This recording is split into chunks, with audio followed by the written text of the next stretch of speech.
What's going on, everyone? Charlie here. Man, loopring is really intriguing me with the data surrounding it. So what we're looking at here on the screen, let me take this off so we can make it a little bigger. That's what she said. Anyways, so orange and blue are going to be loopring high and low prices, and we have the gray being GameStop's high and low prices. Now I've had to adjust the data, obviously, because of the price difference as far as decimal point.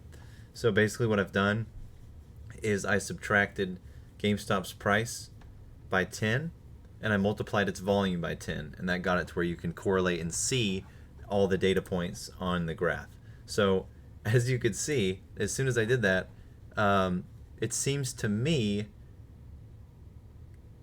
that as of the end of October, when it was all basically verified that there was a partnership with Loopring and GameStop, it's basically been following pretty closely.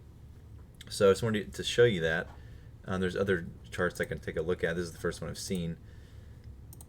Do a little 3D style version.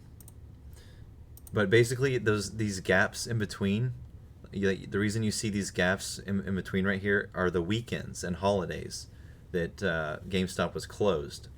So that's why you see gaps. There is no gaps for crypto because it's year long. But yeah, I mean, as you can see, right here towards the end of this year, it's been very correlated as far as GameStop loopring. Now, to not confuse you, I can go ahead and take out Series 2. I'll take out Series 1, which is the open loopring. So now we just have the closed loopring.